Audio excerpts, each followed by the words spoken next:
Truth is, I am Iron Man. I solemnly swear that I am up to no good. What is going on? What are you doing? To infinity and beyond! This is the way. The flux capacitor! Is Star Wars the one with the little wizard boy? Chewie, we're home. Avengers! Assemble. Ah, chills. Literal chills. Hello, fellow fans, to United We Fan, the podcast. United with me is my co-host, the illuminating Bryan. Hello, Bryan. Hey, everyone. We hope you all enjoyed last week's 4th of July episode where we talked about the Star-Spangled Man, the Captain America. Hopefully we entertained you all to the end of the line. I know we had fun fanboying over his comic and movie adventures. On this week's episode, we are uniting to discuss DreamWorks animated films. DreamWorks gave us such hits as Shrek, How to Train Your Dragon, Kung Fu Panda, and many, many more. Fan thank you time. Shout out to April S. Thank you for being a listener and enjoying our Sam Raimi Spider-Man trilogy. That was our first episode, so we appreciate you going back and listening to that. She's excited for today's episode where we talk about DreamWorks animated films, especially when we get to the Shrek franchise, because she loved the Shrek ketchup. That was a green ketchup that came out in celebration of the Shrek films. We'll make sure to talk about that one. Did you say green ketchup? Green ketchup. I don't like ketchup anyway, but no thanks. What? This is breaking news. You don't like ketchup at all? No, sir. I eat like a 5-year-old, remember? Oh, good Lord. Okay. Anyways, yeah. Heinz came out with different colored ketchups. They had a purple one. But yeah, the green one was a Shrek one. Took some getting used to. But yeah. Mark and Brian's World News. Hamilton popped up on Disney Plus. Brian, were you in the room where it all happens? Yeah, I was in the room where it happened. I really enjoyed that show. I didn't avoid the soundtrack for a really long time, just because I wanted to experience the soundtrack the first time that I experienced the show. I hope to experience the show in person, but it is scheduled to come to Orlando still next March. Maybe I will catch it then, but I did watch the show. I really enjoyed it. I don't consider it the greatest gift ever given to mankind like some people do, but I really enjoyed the show. It was really good. Wow, you took a shot. I didn't take a shot. I said it's really good. Should I call you Aaron Burr? Oh. No. Ouch. I didn't get a chance to see it in person. I took a trip last year to New York City, and I mean, obviously the show is still selling out. I think you're the first person to ever go to Broadway and not get to go. That's what I hear about that show. I know. Well, I tried every which way, hoping last minute tickets would be available, but I guess, everyone had the same idea. I enjoyed the show a lot. I can see why people love the show. I think it's groundbreaking. Apparently it's a baking show. Groundbreaking. But is it in my top 5? No. But once again, you're the Aaron Burr, not me. I know. I think it's an amazing show. Lin-Manuel Miranda, so very talented. The whole cast, very talented. But, it's not my top 5. But once again, for all you Hamiltons out there, I'm still saying the show is great and it's amazing. Jonathan Groff as King George stole the show for me. He, especially in those HD cameras, just him spitting on himself in anger. I really enjoyed his portrayal of King George. So the composer for the show, who's there conducting, tweeted out, I laughed so hard. He goes, and to answer everyone's question, yes, I was spit on regularly, and no, I wasn't upset about it.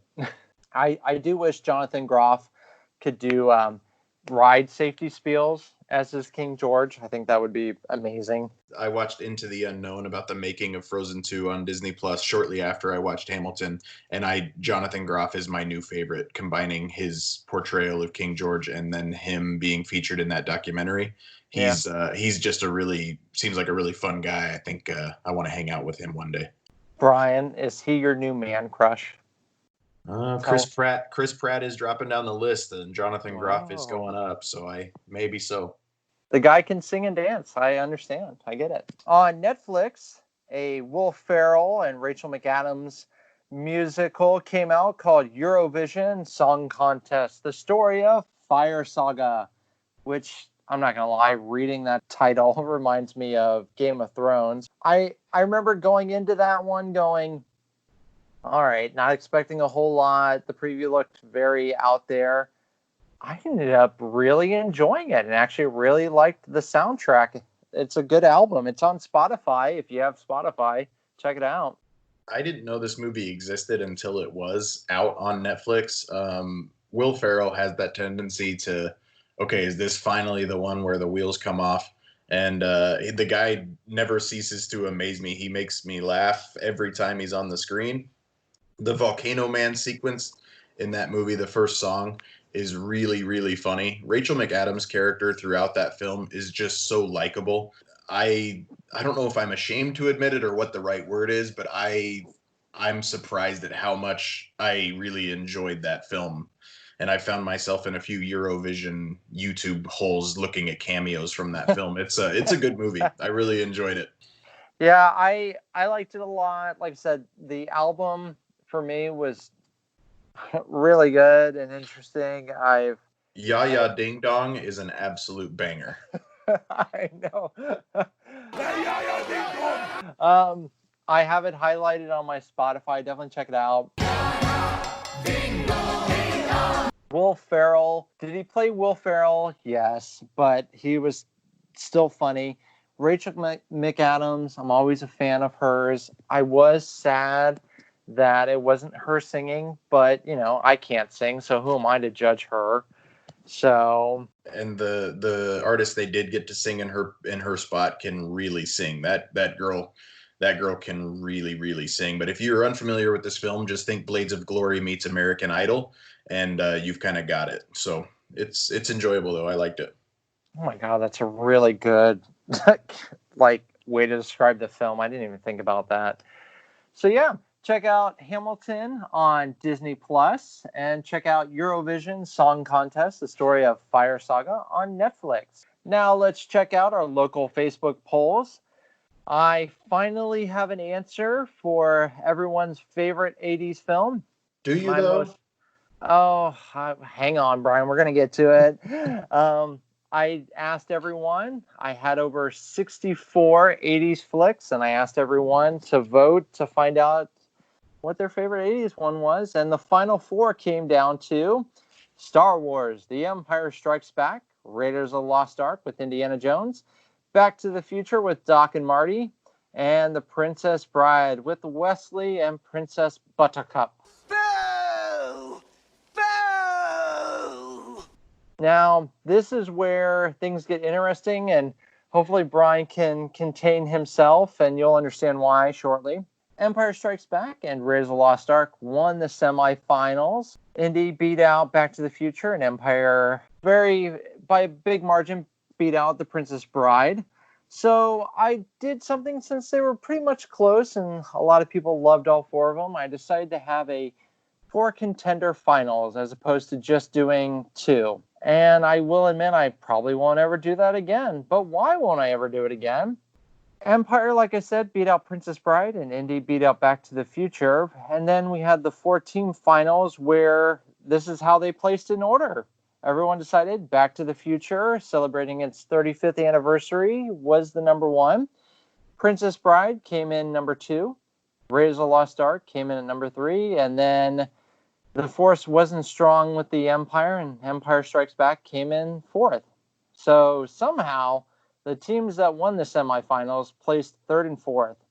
Now, I'm not saying anything bad about Back to the Future and Princess Bride. I love those films, especially Back to the Future. And Raiders of the Lost Ark was my top pick and is my favorite film of all time. So I was very happy to see that it made it far. But Brian, I know you had some thoughts on this and wish I didn't alter the deal. I am altering the deal. Pray I don't alter it any further. Go ahead. Here's your soapbox. I mean, I got a little more worked up about a Facebook poll than I probably should have, to be 100% honest. And this is not to say anything bad about any of the 4 films. The only film I've seen as many times as The Empire Strikes Back probably is The Princess Bride. I love every single one of those films, but for Empire Strikes Back to make it all the way to the semifinals, relatively easily winning, and then to have such a poor showing and being outvoted by the one it manhandled in the round before, I just was very disappointed that my favorite film of all time, in The Empire Strikes Back, took fourth out of four. I think had it gone up against Raiders of the Lost Ark, it would have won. And Nope. Nope. I think you just need to do one more round of just the two just to find out, because in my opinion, Raiders of the Lost Ark, though a top 5 film, Empire Strikes Back is the greatest, not only film sequel, but the greatest film of all time. But we can talk about that another time too. But just the way the deal was altered, I was disappointed. I think that 35th anniversary nostalgia definitely boosted Back to the Future, and there's nothing bad to say about Back to the Future. There's not. Yeah. So, I mean, in the grand scheme, I'm fine, but I was just disappointed. I hear ya. It definitely caught me off guard. I feel like your reaction was Luke when Vader in Empire goes, "I am your father." That's impossible! So I picture that's what Bryan was like. My next poll will be us finding out everyone's favorite Jim Carrey film, which just might happen to be our next episode. A little tease for you there. Alrighty then.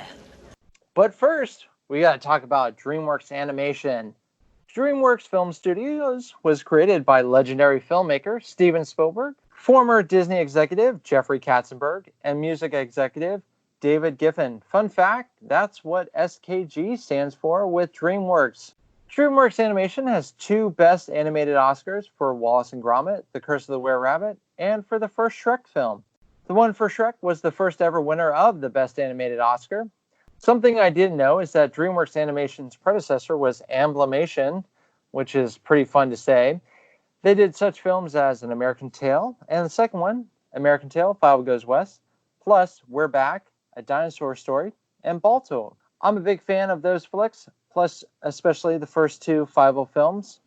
Yeah, I think this is where DreamWorks, even more than Disney from a standpoint, and it was set from the very beginning, is they get a lot of star power to come in and voice a lot of their stuff. And even Five Goes West, they get Dom DeLuise and John Cleese and people like that to come in and voice those characters. And that is something that DreamWorks still pulls in some of the top from a talent standpoint to voice their characters. And that's something that they kind of bring to it that Disney doesn't always bring to it. And that kind of separates them from Disney from that aspect. But Five Goes West, I love that film so much, especially the character of Tiger. I think a little endive went down the wrong tube. Just woof, woof, bark, bark, bark. Cracks me up. Yeah, I definitely love Five Goes West. The first Five-O, American Tail, I think people need to watch. It's a great animated immigrant story. I think it's a great deep story, but also fun. It's not preachy in any way, but it's definitely one of those deeper animated movies. And then We're Back, A Dinosaur Story, me being a fan of dinosaurs, and especially it came out like around the time of Jurassic Park and all that. Check it out. It's a fun dinosaur story. When they get turned into the menacing dinosaurs, that's a scary. Even in animation, that's a frightening scene for 6-year-old Bryan.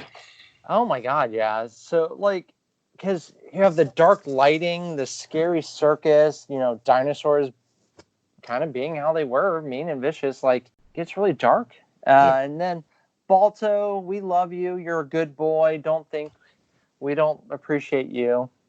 Speaking of DreamWorks Animation, I feel like, Bryan, we can't move on since we don't have a Mount Rushmore from you for this week. Let's talk about your DreamWorks Animation Mount Rushmore. What you got? This was actually easier than I thought it was going to be after looking at such a long list of films that they have. I will say I fall into the camp of, if you have to believe one over the other, that DreamWorks is quantity over quality sometimes. That's not to say anything bad about DreamWorks, but just the amount of films that they put out versus the amount of films that hit with me personally isn't quite as high as something like Pixar, for example. But yeah, my 4 favorite films from DreamWorks are Shrek, Trolls, Megamind, and Monsters vs. Aliens. Those are my 4 favorite films that come out of the DreamWorks studios. So this was actually kind of challenging for me. I know Rise of the Guardians is my favorite If you haven't checked out that holiday tale, please go watch it. Underrated, didn't do that well, but it's such a good film. The first Kung Fu Panda, I love it. I never get tired of it. Same with the first How to Train Your Dragon. I know I feel like I'm being really boring, but it's Rise of the Guardians, Kung Fu Panda, How to Train Your Dragon, and the first Shrek. I will say Monsters vs. Aliens and Trolls, they were really close to making my list. Shrek 2 I thought about, but that was just outside the top 5 for me. I do have to give a shout out to a DreamWorks animated TV series. It's on Netflix. Check it out. It's called Troll Hunters, Tales of Arcadia.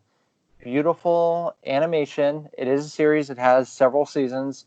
It was created by Guillermo del Toro, who did the first 2 Hellboy films, as well as Pan's Labyrinth. Voice talents feature the late Anton Yelchin, as well as Kelsey Grammer, and even SpongeBob himself, Tom Kenny. He's in the show as well. So check it out, Troll Hunters, Tales of Arcadia.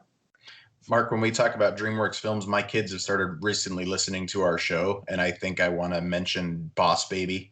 My kids really like Boss Baby, and it should be mentioned in one of the top DreamWorks films that are mentioned in our house for sure, including the show as well on Netflix. It's not my thing, but my kids need that to be mentioned.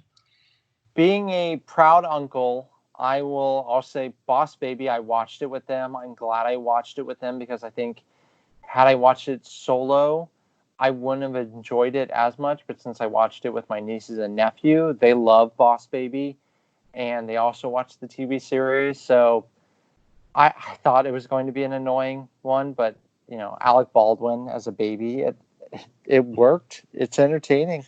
Cookies are for closers. But I gotta harp back. You said Pixar movies hit more with you, but I gotta say this.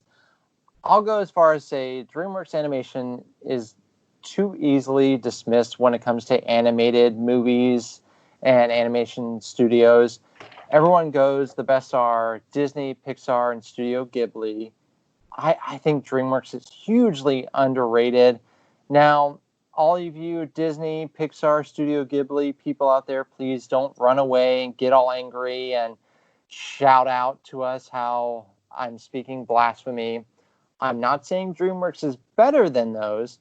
What I'm saying is DreamWorks work should be celebrated and respected just as much as those other ones. That's all I'm saying. Pitchforks. I know. Pitchforks and flames. There's No, rioting. I completely understand. The way that they build franchises in DreamWorks is as much as anybody else does. And they find things that work. There's a reason kids like DreamWorks films as much as anything else. No, you're right. It should be respected as much as any other animation studio out there.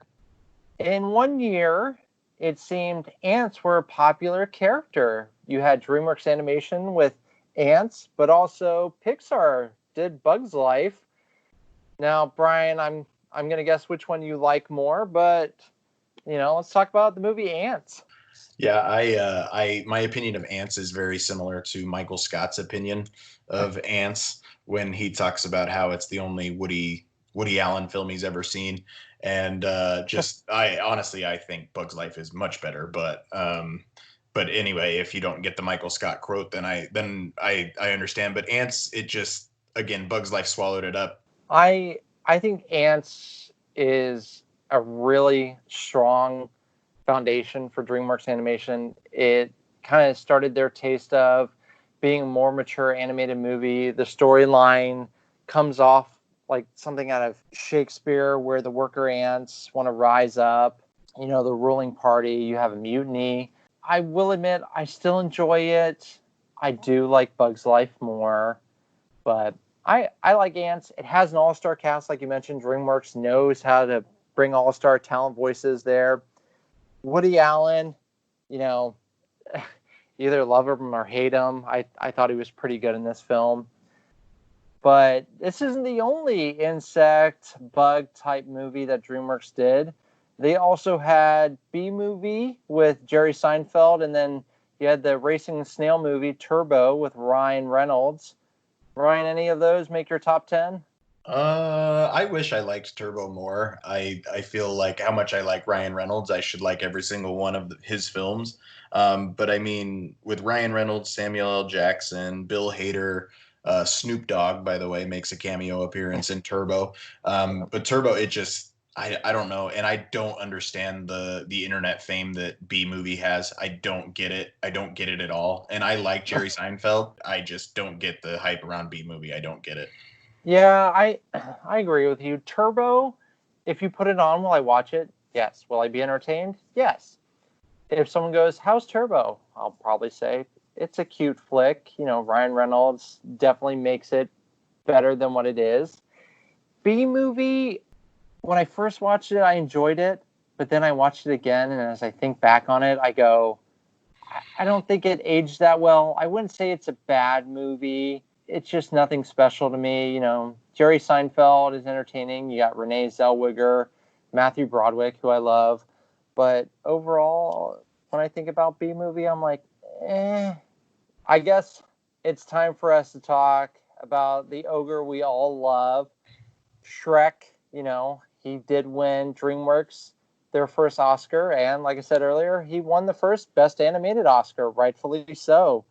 With Shrek, we got 4 adventures as well as a spin-off with Puss in Boots.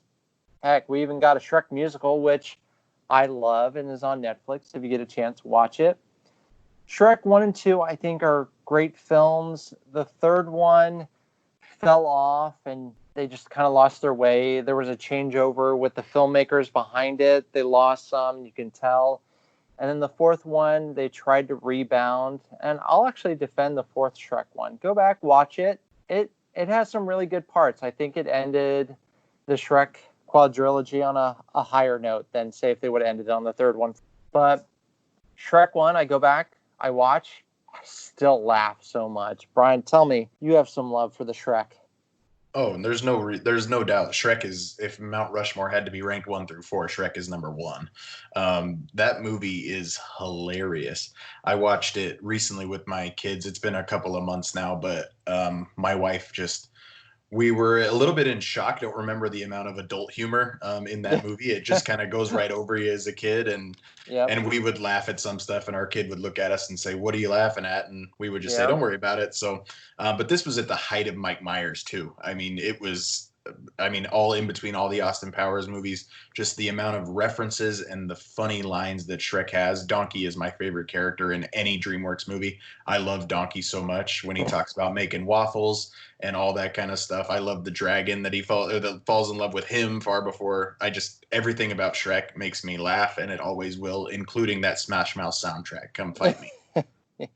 That's just it. Mike Myers, like I said, at his height. Eddie Murphy, I feel like he learned a lot from Mulan, and then he just took it up a whole nother level with Shrek. But I have to give John Lithgow, huge shout out to John Lithgow as Lord Farquaad. Some of you may die, but it's a sacrifice I am willing to make. Perfect. Cameron Diaz, yes, you were great as Princess Fiona, but John Lithgow is the villain. You brought up the album. I love the album from the first one. It has some really good songs other than just the Smash Mouth song. All Stars on there. Plus they did their cover of the Monkeys song. The musical. I mean, things came from the Shrek movie. It has a ride. It even has a meet and greet with Donkey. But Brian, I have to ask you, Chris Farley was originally cast as Shrek and even did some lines. And it's out there on the internet, so check it out. You can see what his interpretation was. If you're telling me I could have had Chris Farley instead of Mike Myers, sign me up right now. Chris Farley's that guy. Everything he does lands with me. I love Chris Farley. I wish that he would have been able to record more of Shrek before he passed away. But if we had Chris Farley forever, that would have been fine with me. And I love Chris Farley. I do. I love him, miss him. But watching his interpretation of Shrek, I'm going to be on the other side. I'm glad Mike Myers took over the role. I don't like the reasons. Obviously I'm not saying anything about that, but I do love Mike Myers. I prefer Mike Myers' interpretation of the Shrek character. But check it out. It's online. You can decide for yourself. Shrek 2, I think everyone forgets how huge of a hit Shrek 2 was.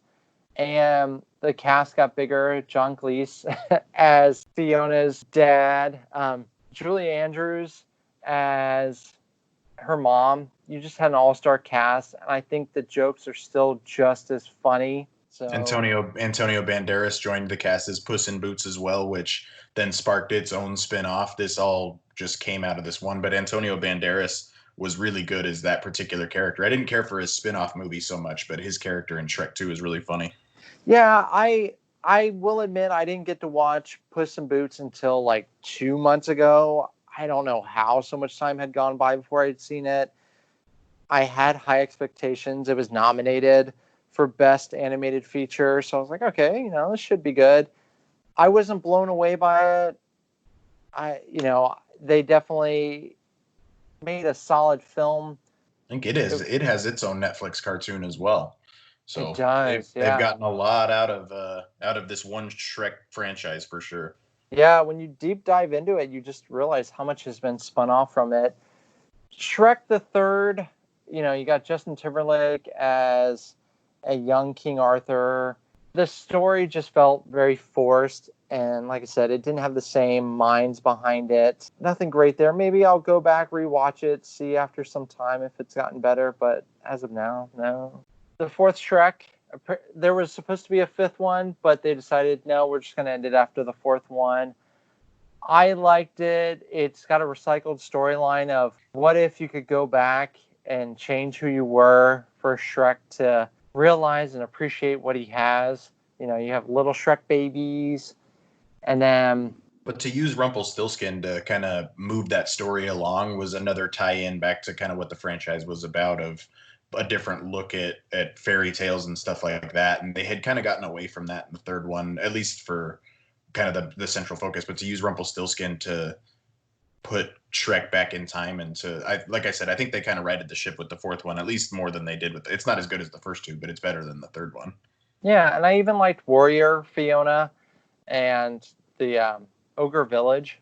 I liked all that. Moving on, DreamWorks decided to go a little sci-fi. They had Monsters vs. Aliens and Megamind.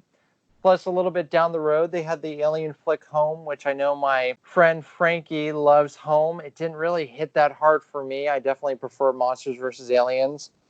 And Brian, I know Megamind made your Mount Rushmore. Oh, wait, did both of them make your Mount Rushmore? They were both on my top 4, yep. Wow. All right, so Brian, then you take this one. Which one do you want to talk about more? We talked earlier about Will Ferrell. Just his character in Megamind going up against Metro Man. That scene when Metro Man is giving his speech at his statue ceremony and the guy screams, "I love you, Metro Man, and I love you too, random citizen." We say that line a lot in my house. Just the entire film and just the animation in that film is really, really good. If you pay attention to the characters' color of their eyes, you can tell when Megamind is dressed up as Ben Stiller's character or as J.K. Simmons' character or whatever. If you really pay attention to those colors of eyes, you can get it. David Cross as Minion. I love Minion's character. He is always, David Cross is so funny. Tobias Funke from Arrested Development, if you don't know who David Cross is. But you get Brad Pitt in there. Jonah Hill's character of Titan, just such a good guy, bad guy combination. Tina Fey, I'm not a huge Tina Fey fan, but her character as Roxanne in this movie is really good. And if you pay attention, actually, throughout the movie, the attention to detail, she dresses in red, which is the opposite of Megamind's blue. And then in the middle of the movie, she's wearing more purple when she's getting used to being around Megamind. And then in the end of the movie, she's wearing full out blue, which is really cool. Just kind of a cool attention to detail. But when she slams on the brakes and Megamind flies forward and hits the windshield. No. Oh, my giant blue head! It's just pinnacle Will Ferrell. The way he pronounces school is shul. Just everything. Megamind, I can talk about that movie for hours. I know I didn't like it as much at first. I thought it was entertaining. And then over time, it definitely grew on me. I do love Brad Pitt as Metro Man. Tina Fey, I actually enjoyed her as Roxanne. I will say this, I'm glad Megamind didn't come out around the time of The Incredibles, because I think a lot of people would have made some similarities, and I was happy that it could stand on its own. Yeah, the problem Megamind has is it came out really close to Despicable Me, and even had little one-eyed robot helpers Oh, and yeah. the name Minion. Like again, that those were kind of being made at the same time, and Despicable Me beat Megamind to the punch a little bit. But Yeah. yeah, it's such a good film. Monsters versus Aliens, though, me being a fan of like the 50s era sci-fi, I loved this. And fun fact, they wanted this to be the start of a new DreamWorks Animation franchise, but the film didn't hit as hard as they thought, and Kung Fu Panda did, so they ended up pushing Kung Fu Panda more. So, which kind of makes me sad. I wish we could have seen what a Monsters vs. Aliens trilogy could have been. Yeah, Seth Rogen is the character of Bob. If you just give me any blue blob walking around and give me Seth Rogen's laugh, then I mean, it'll suck me in every time. So, I just his character of Bob was really funny. The general when he tells Ginormica, "Don't cry, little darling, you're making my knees hurt." Like, there's just so many one-liners in that film, more than any other DreamWorks film that I can remember. It's just really funny. And then, I mean, of course, you have Stephen Colbert as the president, and then when he's the little shout out to Close Encounters, where he's trying to communicate with the aliens, and he ends up playing the Beverly Hills Cop theme. I laughed at that. Hugh Laurie as Dr. Cockroach, PhD, was just obviously brilliant casting. Hugh Laurie as a doctor. Who would have thought to cast him as that? And then, little embarrassing fun fact. Reese Witherspoon did a good job in that film too. That's a fun film. Little embarrassing fun fact about me. Whenever I have Jell-O or anything that kind of jiggles, I definitely do the Seth Rogen Bob laugh with it. When he sucks up, I think it's her mom, and she comes out, and her mom's like, "I taste ham." It's so funny. I loved it. It's a brilliant idea. You know, Monsters versus Aliens. Of course, we had at one point Cowboys versus Aliens. So everybody at the time was just like, who can we put against aliens? Let's do monsters. And just a fun, great idea. I will pick the cartoon over Cowboys versus Aliens, I think every time. I'm pretty sure. I went back. There's an extended edition. If we're going to talk about Cowboys versus Aliens, there's an extended edition, which I kind of enjoyed definitely a lot more. So maybe go back, rewatch that one, see if it's grown on you a little bit more. Well, everybody was kung fu fighting. They were fast as lightning. We're talking about Kung Fu Panda. The panda got his own trilogy, and I can understand why. The first one made my Mount Rushmore list. The second one, I think, is so underrated. I granted it did go a little dark. The third one is cute, you know, Poe trying to find his inner peace and meeting his panda family. But that first one, I love it, and I think it holds up very well. I probably sucked more today than anyone in the history of Kung Fu, in the history of China, in the history of sucking. Probably. Bryan, tell me you skadooshed with the Kung Fu Panda. It's amazing how much they made a bear act just like Jack Black. That's kind of my favorite part in there. But I mean, this again, DreamWorks does it again. You get Angelina Jolie, Dustin Hoffman, Jackie Chan, Seth Rogen, Lucy Liu, David Cross is in this one too. Just so many good actors that were portraying different characters in this movie, and each character has something that you love about them. They built a really good universe within this film, and just they tell a similar story of a zero to hero kind of deal, but the way they do it with such a big, round, lovable Jack Black panda bear is really, really fun. Again, the first one of the three is, to me, far and away the better of the two. I'm with you. The second one's a little bit dark. I think it tried to age with the age group that watched it the first time, and it didn't really work for me as much. But no, like Kung Fu Panda 1 is really, really good, and the second one's really good too. The third one, I like the panda family. Baby Poe Panda is really, really cute, but there's less in that film to like as much as there is in the other two. And then, of course, Jackie Chan as Monkey. That was perfect. I will say Seth Rogen playing Mantis is slightly different from normal Seth Rogen. He plays a wiser character, so I'm glad he got to change a little bit. Ian McShane as Tai Long, the villain, perfect casting. And go back and watch it because the animation for this film is beautiful, like the lighting for it and everything. And it still breaks my heart whenever Jack Black, they always say, don't meet your heroes. And he gets to meet his heroes, and they kind of, give him the shaft. They don't really respect him, tell him he doesn't belong. And, when he's like, still your biggest fan, and kind of walks away, it's just so heartbreaking still. Me being the music guy, I have to give a shout out for the music for this one because it's from John Powell and Hans Zimmer. And you know what? Speaking of music, just all the DreamWorks films, I love a lot of their soundtracks. Get a chance if you're a movie score fan, just do a DreamWorks score marathon. You'll be surprised how great those soundtracks are. And with that, we're going to be leaving behind the Furious Five, and we're going to meet a new group called Rise of the Guardians. In this film, you have Jack Frost, who just wants to be part of the holiday elite, but just isn't good enough. And we have Hugh Jackman as the Easter Bunny, Alec Baldwin as a Russian-type Santa Claus, and then Isla Fisher as the Tooth Fairy. Of course, you have the Sandman, who deals with the dream world.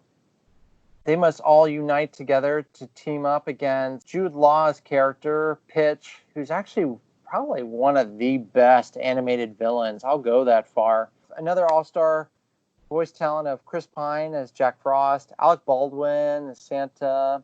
I love this movie. It's a holiday favorite of mine to watch every time. When it didn't do well, it broke my heart right away. Just with how great the story was, the animation, how you could make a franchise out of this. I know it's based on a book series. No pointing fingers, Mark, but I am part of the reason why it hadn't done so well. I have never seen this movie. Oh, Bryan. I mean, Christmas is coming, so maybe we'll pull it out at that point in time. Check it out then. It doesn't even have to be a Christmas movie, but it fits in really well with it. It was nominated for Best Animated Feature for a Golden Globe. Sadly, the Oscars, who have missed out on movies before, missed out on this one as well. Looking at you, Adventures of Tintin. Oh. Still heartbroken. Trying to think of a way to sell you on the story, but Jude Law's Pitch is a dark character who just wants to bring nightmares and take away the joy from children so that they stop believing. Oh, good. I'm sold. No, okay, there you go. So, and then you have Jack Frost, who, for a children's story, he has a very dark backstory about how he became Jack Frost and how he just wants to be seen, just like the Easter Bunny and Santa Claus. I love it. It's a great story. Criminally underrated is what I'll go with. Again, I apologize. I've never seen it, but you have my word. I will see it before 2020 is over. All right, fans, stay tuned. We'll get back to you to find out Bryan's verdict on it. Well, moving on from Rise of the Guardians, we're going to head over to the Land of Dragons. We're going to find out how to train them with How to Train Your Dragon. They got their trilogy, and rightfully so. The first one is very strong. The second one, I will admit, I had to go back and rewatch it to remember what the third one was even about. The third one, I think, was a solid ending. How to Train Your Dragon, The Hidden World. Now there's just this whole trilogy. I guess it's a broken record, but the animation is beautiful with this whole trilogy. How to Train Your Dragon, though, we have Hiccup, who's an outsider, but the son of the head of the Vikings, played by Gerard Butler. And he just wants to be different. He doesn't want to kill dragons. And then he meets a new kind of dragon called Toothless. And then the story just takes off from there. Yeah, I think this franchise is second only to Toy Story with growing up with its audience. They spread out these movies really well. The characters age just the right amount. They do a really good job. But Mark, we have reached the pinnacle of the entire reason why I wanted to do United We Fan in the first place. When Hiccup calls Toothless Bud, when he says Bud, I cringe every single time. I do not enjoy how he says that word, how often he says and calls him Bud. I will get off of my soapbox now. We can retire the podcast. I have said my piece.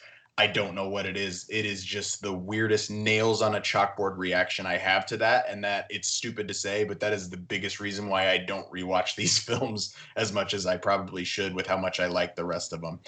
Toothless, I wish they had done something.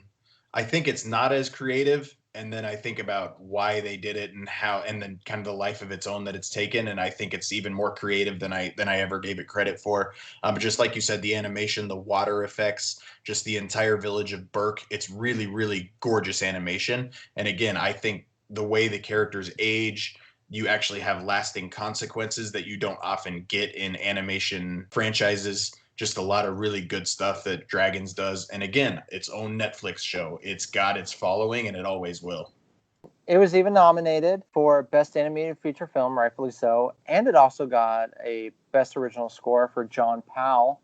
So bravo to them. But something I didn't know when we were researching this, the first one is on IMDb's top 250 films. It's number 197. But I honestly believe this is one of the stronger animated trilogies out there, just from start to finish. There really isn't a weak link like with Shrek. Obviously, you have the third one, and the fourth one's okay. Kung Fu Panda, they kind of go down from the first one. This one, I think, stays pretty solid the whole way through. They do a good job at creating a new story to tell without retreading any water. I'm with you. I think of all the DreamWorks franchises, this is the strongest one without anything. And I really liked the first Trolls movie. The second Trolls movie, no, thank you. Mark, I don't think you've seen the second Trolls movie after it skipped theaters. But I will say you may enjoy it more than me, but I think everybody might enjoy that movie more than I do. So from a franchise world building standpoint, I think Dragons does the best job. I think that's a good transition to hear what more Bryan has to say. We have the Trolls movie. I love the first one. I love their animation style. I love the album. I love the covers of the song. Justin Timberlake and Anna Kendrick are perfect as the leads for that film. Like I said, the first one just missed my Mount Rushmore. It still breaks my heart. The second one, no, I didn't get to see. I was really excited to see it in theaters, but sadly, during these times, it didn't go. I'm not mad at them for going to video on demand. I'm not like AMC who's going to get real upset about it, but I will find a way to watch the second one, even though your warnings don't have me as excited. The soundtrack is great. The soundtrack is really good. I just think the story that they were doing, it's very, very, very, very, is that enough? Very disjointed. I just, again, it's just not a movie that I enjoyed, but that's gonna happen, especially when you're taking risks. Anna Kendrick is perfect as Princess Poppy. They take those kids' toys and they put a whole new spin on them, and just baby Princess Poppy when she's hiding in her dad's hair, just all that kind of stuff. Again, Cloud Guy, it cracks me up. There's a lot of adult humor in those films as well, not near as much as Shrek, but there's just the soundtrack is amazing. Anna Kendrick can sing. I love Anna Kendrick so much. Anything she's in, I will go see it. But her voice is really good. The first Trolls film is really, really good. The animation took a really long time to land with me. It's still not my favorite kind of animation. I don't want to see every film made in that style. But for this world, it works. And Mick Lovin as King Gristle is really funny as well. And Zooey Deschanel does a really good job in that role too. So the first Trolls film I really, really like. I love the animation, how it looks like fabric type material. You just notice little details like that. I'm so glad you brought up the Cloud Guy. I laughed so hard at his character in the first one. All right, dumpy diapers. Up high. Nope, I don't do high fives. Slap it, boss. Not gonna happen. Party on the top floor. Nope. Little slappy? Make daddy happy? That's weird. But going back to the album for the film, I'm glad Can't Stop the Feeling was nominated for an Oscar. I think Get Back Up Again, the Anna Kendrick song from the first one, is hugely underrated. Their cover of True Colors as well is really, especially the film version, not the album version. Yeah. The version they sing in the film with just the visuals of that, it's a really, really well done song. I mean, the song itself, the Cyndi Lauper song, is beautiful, but just Justin Timberlake's voice, I'm going to try not to go on a man crush, but he just nails that beautiful song, True Colors. Well, I guess I will promise you, listeners, I will find a way to watch Trolls 2 and let you know. Well, folks, we haven't forgotten about the rest of the DreamWorks animated films. We just didn't have as much to say, so we're going to do a section that we're just starting called Rapid Fire Time, where Bryan and I will bring up the titles and then just honestly do some quick notes on it. All right, so we're going to start with hand-drawn DreamWorks Animation. We got The Prince of Egypt. I think it's a beautifully animated film, great storytelling. Awesome soundtrack. Yeah, and rightfully so. They're making a Broadway show because the soundtrack is so amazing. They also had Joseph, King of Dreams, come from that type world. You had The Road to El Dorado, which I think is a hilarious film, Treasure Hunters. And then, I mean, of course, with that one, you had Kenneth Branagh and Kevin Kline as the voices of them. So where could you go wrong with that? And then you also have Spirit, Stallion of the Cimarron, which honestly, my favorite part about the film is the Bryan Adams album to it. Check it out if you're a Bryan Adams fan, especially. You also have Matt Damon as a voice in the film. Matt Damon! You have Sinbad, The Legend of the Seven Seas, another Brad Pitt film. I enjoyed it. There's one joke I remember from the film where they're about to go off of a waterfall, and one of the sailors goes, "See, told you the world was flat. Pay up." That joke hits me every time. Bryan, any of those you got thoughts on? The Road to El Dorado and The Prince of Egypt are the only of that group that I've even seen. So, but like I said, the soundtrack are really, really good. The Road to El Dorado, I remember loving that film as a kid, but it's been a long time. Check out Sinbad. I think you'll enjoy that one. I think it's even on Netflix. So then we had some stop motion animation come from the world of DreamWorks. We had Chicken Run, which I liked a lot, still holds up, has Mel Gibson in it as the voice of the main chicken. And then you also had the Oscar winning for Best Animated Feature for Wallace and Gromit, The Curse of the Were-Rabbit. Bryan, I know stop motion is not a huge animation favorite of yours, but did you catch any of them? Chicken Run is often quoted in my house. I don't want to be a pie. I don't like gravy. That's a normal one for my wife. Again, stop motion, not my thing. If it's not Gumby, I usually leave it at the door. But I remember liking Chicken Run. Wallace and Gromit, I haven't seen in a really, really long time. And then after that, we go to the Madagascar trilogy, which had their own spin-off, The Penguins of Madagascar. Just smile and wave, boys. Smile and wave. This, honestly, out of all of the trilogies, I think is one of the weakest and actually one of the least favorites for me. Gosh, when the one time the Chris Rock Zebra had Afro Circus and that preview came on, I rolled it so hard. I do enjoy the Penguins from Madagascar. Their film was cute, nothing remarkable, but as a whole, I think the whole Madagascar saga is meh. The potential of the four penguins, it really saddens me that the potential is just that. I'm with you. Those characters are about the one and only good spot. You got Ross Geller, the zebra or the giraffe, but I'm with you. There's a lot to be desired in the Madagascar films. And I love Ben Stiller. I love Chris Rock. I mean, I love them all separately, but it just didn't work. And then after that, we got Over the Hedge, which I'm not going to lie, I had to look up to remember what that one was even about. I think that was it's definitely one of the bottom DreamWorks one. That and the Nut Job too. I mean, they're just kind of the same film. Bruce Willis, Gary Chandling, and Steve Carell are in it, so you're thinking, oh, this is going to be a winner. No. And then if we're going to talk about the bottom, I got to talk about Flushed Away. I didn't think Hugh Jackman could do anything wrong, but this is one of his bottom ones. It could be flushed away for me.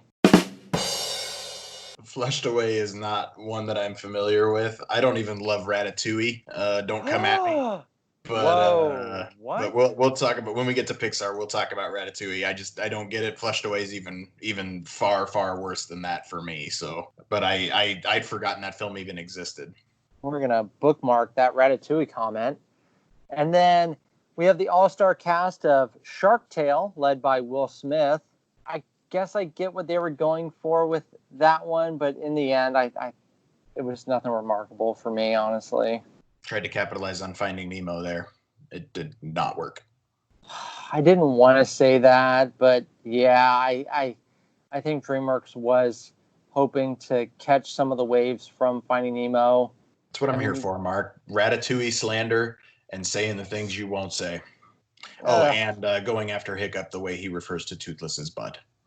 But yeah, Shark Tale, you had Will Smith, Robert De Niro, Renee Zellweger, Martin Scorsese.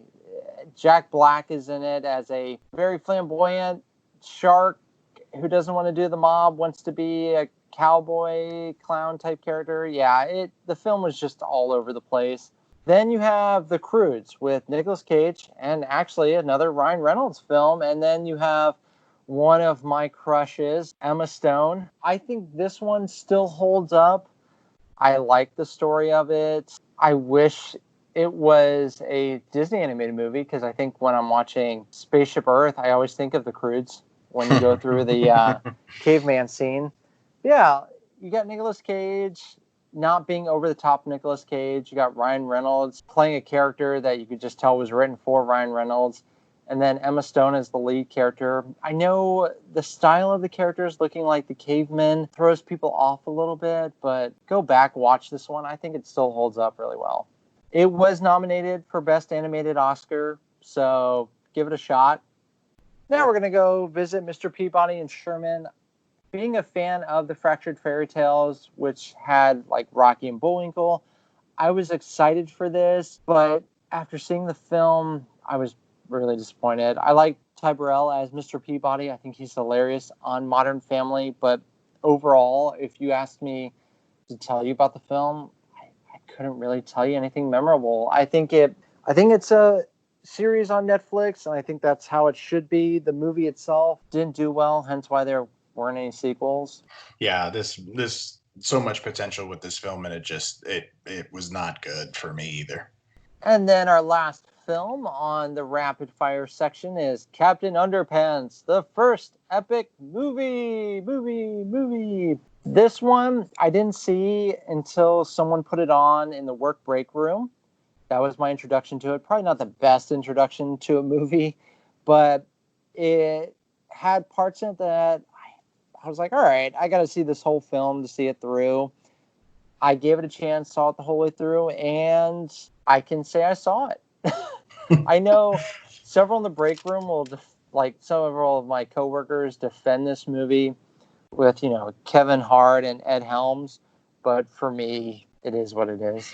I loved the books as a kid, and I always will love the books. Ed Helms as Captain Underpants was a good casting. This was the height of, I think we still may be in the height of Kevin Hart doing anything and everything that he wants to do. But Dave Pilkey had once unseated Dr. Seuss as my favorite author. I loved the Captain Underpants books as a kid, but I just think I really enjoyed grabbing the bottom of the page and flipping it back and forth until it ripped.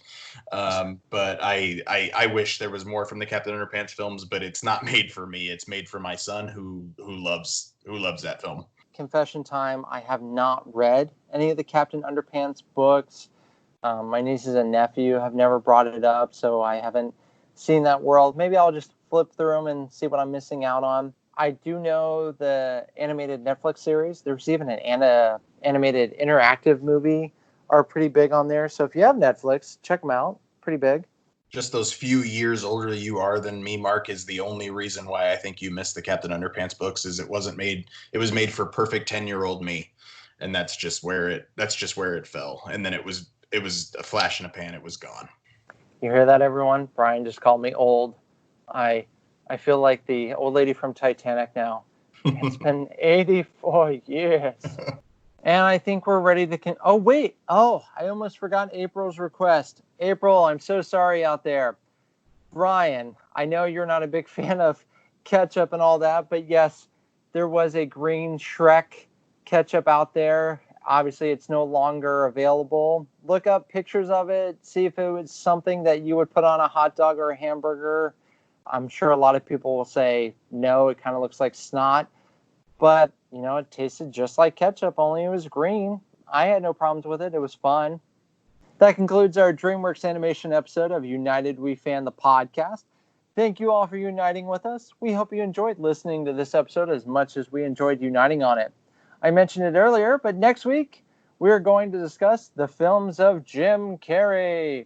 He's given us such hits as Ace Ventura, The Mask, Dumb and Dumber, The Truman Show, Liar Liar, and so many other good ones. So tune in because that episode is going to be smokin'. I know, not the best Jim Carrey, but hey, whatever, just tune in. If you enjoyed this episode, let us know with a rate or review. For those listeners with any comments or questions, like April did, drop us a line so we can reply. Bryan, tell our listeners how they can message the show and stay up to date on everything UWF. Yeah, you can find us on Instagram at United We Fan Podcast, or you can shoot us an email at unitedwefanpodcast@gmail.com. Check out our Instagram. Bryan and I work really hard to make those episode posters and pictures for the episodes. Bryan, I know, works all night long and all day just to get it right. So let's give him some credit for his hard work. Till we unite again, fans. And remember, ogres are like onions. Onions have layers. Ogres have layers. You get it? Who doesn't like a good parfait?